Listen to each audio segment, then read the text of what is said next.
श्रीमते श्रीवराहमहादेशिकाय नमः। श्रीमते रङ्गरामानुजमहादेशिकाय नमः। श्रीमते वेदान्तरामानुजमहादेशिकाय नमः। श्रीमते निगमान्तमहादेशिकाय नमः। श्रीमते भगवते भाष्यकाराय महादेशिकाय नमः। श्रीमते वकुलभूषणमहागुरवे नमः। श्रीतरङ्गमहनन्दिनी हेमाब्जनायिका समेत श्रीदेवनाथपरब्रह्मणे नमः। श्रीमान् वेङ्कटनाथार्य कवितार्किककेसरी वेदान्ताचार्यवर्यो मे सन्निधत्तां सदाहृदि। சீருண்டுது புலிதுரிவேங்கடமுடையான் பாரொன்றச் சொன்ன பழமொழியுள் ஓரொன்று தானே யமயாதோ தாரணியல் வாழ்வார்க்கு வானேரப்போமளவும் வாழ்வு. ஸ்ரீ அலல்மேல் மங்கா நாயிகா சமேத ஸ்ரீ ஸ்ரீனிவாச பரபிரம்மணே நமகா. ஸ்ரீமதே நிகமாந்த மகாதேசிகாய நமகா. அந்த திருவேங்கடநாதன் என்னும் குருவாய் என்ற ரீதியிலே சாட்சாத்தான திருவேங்கடமுடையான் நமக்கெல்லாம் அவனே சுவாமி தேசிகனாக அவதாரம் பண்ணி தன்னுடைய தயை என்ற குணத்தை நமக்கெல்லாம் சொல்லின்றிருக்கார். தயா சதகம் என்ற அற்புதமான ஒரு கிரந்தம் நமக்கெல்லாம் ஆஸ்திகாலுக்கு பிராப்தமாக இருக்குது. அதில் 65 பாசுரங்கள் வரைக்கும் நாம் அனுபவிச்சுருக்கோம். அந்த கீழ்ப்பாசுரமான நிஷாதானாம் அந்த ஸ்லோகத்தின் மூலமாக எம்பெருமான் எப்படி தன்னை விட தாழ்ந்தவர்களோடு சௌசீல்யத்தோடையும் சௌலபியத்தோடையும் எம்பெருமான் இருந்தார் அப்படின்ற விஷயத்தை சுவாமி தேசிகன் அற்புதமாக நமக்கெல்லாம் பிரதிபாதனம் பண்ணார். சௌசீல்யம் என்ற குணத்தையே தான் ஏவிக்கொண்டு குகனோடும் கங்கதன்னில் தோழமை கொண்டதோர் அடையாளம் என்ற ரீதியிலே அவனோட சமமாக அமரும்படியான ஒரு விஷயத்தை தயாதேவி பண்ணாள். அடுத்து குரங்குகளின் தலைவரான சுக்ரீவனோடு சக்கியம் ஏற்பட்டது. சபரி மோட்ச சாட்சிபூதா என்று சபரியினிடத்தை சமமாக வந்து அவள் சமர்ப்பித்த அந்த பலங்களை பெருமாள் பெற்றுக்கொண்டார். இப்படியாக அப்புறம் குசேலன் இத்தியாதி அவர்களோட சமமாயிருந்து அந்த கூனியினுடைய அவருடைய முதுகினுடைய கூனை ஊரிய கூனினை உள்ளே ஒடுங்க என்ற ரீதியிலே பெருமாள் அவருக்கு அனுகிரகம் பண்ணி மாலாகாரனுக்கும் அனுகிரகம் பண்ணதாக அந்த 7 திருநாமங்களுக்கு எம்பெருமான் சௌசீல்ய சௌலபியாதி குணங்களாலே அனுகிரகித்தான். அதற்கு தயையே காரணம் என்று சுவாமி தேசிகன் அந்த 65வது ஸ்லோகத்தையே நமக்கெல்லாம் காட்டினார். இப்போது 66வது ஸ்லோகம் என்று பிராப்தம்.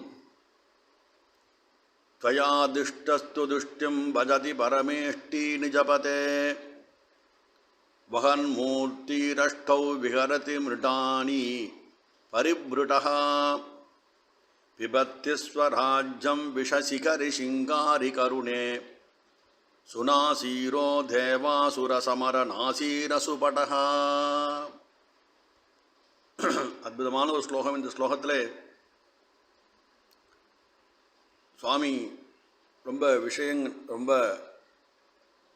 எவன் ஈஸ்வரன் அவனுக்கு கீழ்ப்பட்டவாளை பற்றி பேசுகிறார். முதல்ல ரொம்ப தாழ்ந்தவளோடு இருக்கக்கூடியதான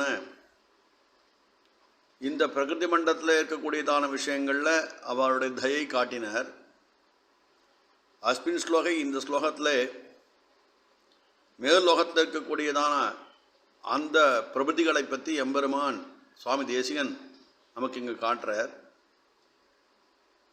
திருமலையிலே ரொம்ப சிங்காரத்துடன் விளங்குகின்ற தயாதேவி அவளது நேத்திர திருஷ்டியை அடைந்து அந்த பிரம்மன் இருக்கானே அவரது ஸ்தானமான சத்தியலோகத்தை ரொம்ப சந்துஷ்டியோடு இருக்கான். பஜதி பரமேஷ்டி நிஜபதேன்னு சொன்னார். எதனாலனா துவயா திருஷ்டஸ்து துஷ்டிம் அப்படின்னார். அடுத்தது பார்வதியின் கணவனான அந்த சங்கரனார் அவரும் 8 மூர்த்திகளை தரித்து கொண்டு சுகமாக விகாரம் பண்ணுகிறார்னு சாதிக்கிறார். அடுத்தது இந்திரன். அவருக்கு எப்பயுமே இந்திரனுக்கு எப்பயுமே ஏதாவது ஒரு கஷ்டம் வந்துட்டே இருக்கும். பெருமாள் ரட்சிப்பார். அந்த தேவாசுர யுத்தம் அதிலே அவன் வெற்றி பெற்று இந்த தயாதேவின் கடாட்சத்தாலே உத்தம வீரனாக தனது ராஜ்யத்தை பரிபாலனம் பண்ணி கொண்டிருக்கிறான்னு சாய்க்கிறார் இந்த 66வது ஸ்லோகத்தில். முன் ஸ்லோகத்திலே தாண்டவாளுடைய தயை காரியம் காட்டப்பட்டது. அவையெல்லாம் பகவத்துடைய சாமியத்தை அடைந்தார்கள். இந்த ஸ்லோகத்தில் இந்திரன், சிவன், பிரமன் ஆகிய லோக நிர்வாகர்கள் சொல்லப்பட்டதான அவா பெற்ற பேச்சினை சுவாமி தேசிகன் அற்புதமாக விளக்கிறார். இந்த பிரம்மன் உயர்ந்த ஸ்தானத்தில் இருப்பதாலே பரமேட்சின்னு இங்கே மங்களாசாசனம். அங்கே அவர் மகிழ்ச்சியோடு இருக்கார். அது தயன் கடாட்சம் சாதிக்கிறார் சுவாமி தேசிகன். அந்த ஸ்தானத்தில் இருந்து ரொம்ப கொஞ்சம் கூட கஷ்டம் இல்லாமல் இருப்பது தயனுடைய கடாட்சத்தாலே என்று மற்ற அல்லால் இல்லைன்னு சுவாமி தேசிகன் நிர்வாகம். அடுத்ததாவது இந்த சிவபெருமான் 8 மூர்த்திகளை கொண்டு ஹரணாயிருப்பவன். அவன் தயனுடைய கடாட்சத்தை பெறுகிறான். அடுத்தது தேவாசுர யுத்தம். எப்போதுமே இந்த இந்திரனுக்கு சண்டை போட்டுட்டே இருப்பான். சண்டையிலே சிக்கிக்கொண்டிருக்கும் அந்த இந்திரலோகத்தினுடைய தலைவனுக்கு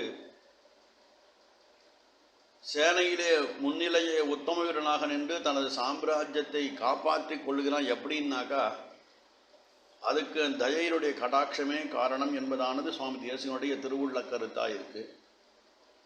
இவ்வாறாக இந்த ஸ்லோகத்திலே பிரம்ம ருத்ர இந்திராதிகள் சாந்தி விகார விஜயங்களை அடைந்தது என்றுன்னா அது தயனுடைய வைபவமான கடாட்சத்தினாலே மட்டும்தான் சுவாமி தேசிகன் இந்த ஸ்லோகத்திலே சாய்ச்சிருக்கார். இந்த விபவத்தில் பிரம்மருத்ர இந்திராதிகள்லாம் அடிபணிந்து அவாவாளுக்கு நிர்வகிக்கப்பட்ட காரியங்களை செய்வதும் இதெல்லாம் புராண இதிகாசங்களில் காண்பிக்கப்படுறது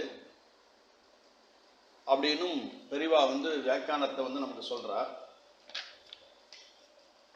முக்கியமான விஷயம் என்னன்னா, எம்பெருமானாலே அந்த தயாதேவியாலே உயர்ந்த ஸ்தானத்திற்கு வாழ்க்கும் அனுகிரகம் பண்றா. அதே சமயத்தில் எம்பெருமான் விபவாவதாரம் பண்ணும் போதும் தான் கூடவே இருந்து அந்த 65வது ஸ்லோகத்திலே சொல்லப்பட்டதான விஷாதானம் நேதா கபிகுலபதி காபிஷபதி குசேலகா குப்ஜாசா விரஜ யுவதையோகோ மால்ய கிருதிகி என்ற ரீதியிலே